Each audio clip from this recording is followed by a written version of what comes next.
लंबे समय बाद वन विकास निगम के लोड से रानीपोखरी और भोगपुर में खनन निकासी शुरू की गई थी, लेकिन क्षेत्र में हो रही विद्युत कटौती की वजह से खनन निकासी में बाधा आ रही है। खनन कार्य से जुड़े लोगों ने वन विकास निगम अधिकारियों से इस समस्या का तत्काल समाधान करने की मांग की है। खनन कारोबारियों ने कहा कि विद्युत कटौती की वजह से निकासी गेट पर घंटों वाहन को खड़ा रहना पड़ता है, जिससे प्रतिदिन नियमित उठान नहीं हो रहा और इससे खनन कारोबारियों को काफी नुकसान हो रहा है। उन्होंने कहा कि लाखों रुपए राजस्व देने के बावजूद भी खनन लोटों पर इस तरह की व्यवस्थाएं रहेंगी तो उसे समय पर पर्याप्त निकासी नहीं हो पाएगी।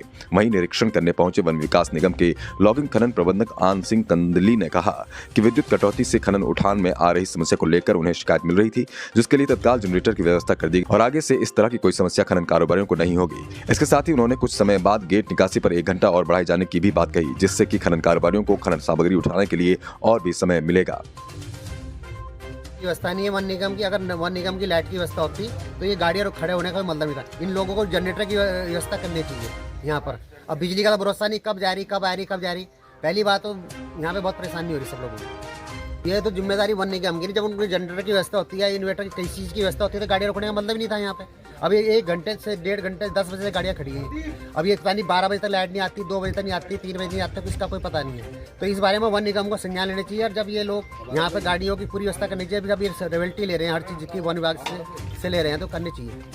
कभी ये चक्कर भी लग रहा शाम तक, जब 3 घंटे 4 घंटे में तो वैसे एक गाड़ी का नंबर आ रहा है। और जब ये गाड़ी की लाइट की व्यवस्था ना होने के कारण तो फिर जरूरी नहीं है कि 2 चक्कर लगे, एक भी नहीं लग रहा बाजेगा। वन निगम का बिल है, इसमें हमारे माल में 2.5% मतलब 5% GST दी जा रही है। और इसमें जो जंगलात से TF की पर्ची है, अभिवहन शुल्क रसीद, इसमें हमें 18% GST दी जा रही है हमसे। तो एक ही तरह के बजरी या पत्थर में 2 तरह की GST दी जा रही है। वन विभाग से ये कच्ची रसीद दी जाती है, इसमें इनका ऊपर GST नंबर डाला हुआ है और बाकी ऐसे हाथ से लिख के पर्ची दी जाती है। इसमें 18% GST दी जा रही है। एक ही तरह के माल में 2 तरह की GST दी जा रही है ना।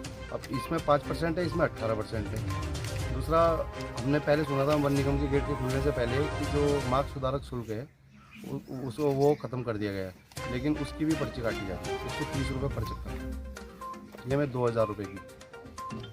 लोगों को जी महंगा पड़ रहा है, बनता नहीं। एक बार बन जाता है, बाद में लास्ट तक ऐसे ही चलता है रास्ता।